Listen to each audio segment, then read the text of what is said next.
जब भगवान विष्णु ने वराह अवतार लिया था तो उनकी ऊंचाई 75,000 किलोमीटर और चौड़ाई 40,000 किलोमीटर थी।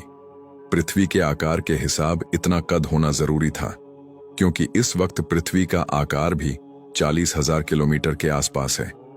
ऐसी पौराणिक मान्यता है कि वराह अवतार में उन्होंने पृथ्वी को ब्रह्मांड के एक गर्भोदक नाम के सागर से उठाया था, जिसे कास्मिक ओशियन भी कहा जाता है, जिसे 1 करोड़ योजन चौड़ा बताया गया है।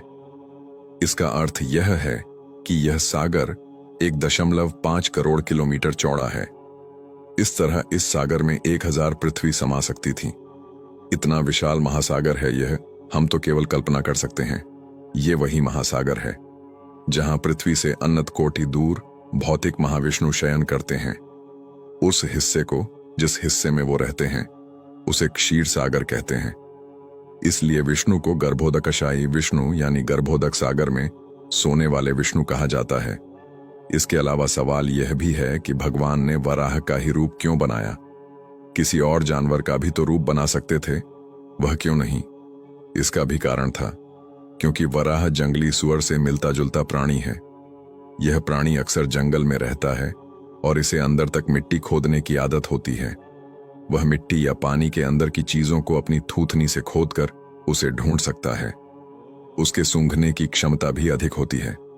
यही कारण था कि वे वराही बने और सागर की चट्टानों के नीचे तलहटी में छुपे हिरण्याक्ष के पास पृथ्वी को सूंघते हुए पहुंच गए और उन चट्टानों को खोदकर उसे खोज निकाला। फिर पृथ्वी को मुक्त किया। भूगोल यानी जियोग्राफी को तब भी भारत में भूगोल ही कहा जाता था, जिसका अर्थ भू यानी पृथ्वी और गोल का अर्थ गोल ही होता है। यानी भारत को पहले ही पता था कि पृथ्वी गोल है।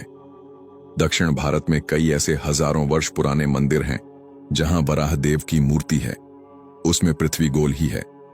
वहीं 16वीं शताब्दी में तो पश्चिम के रोमन कैथोलिक चर्च ने गैलीलियो को इसलिए कैद दे दी कि उन्होंने इस सिद्धांत का समर्थन किया कि पृथ्वी गोल है और सूर्य के चारों ओर चक्कर लगाती है।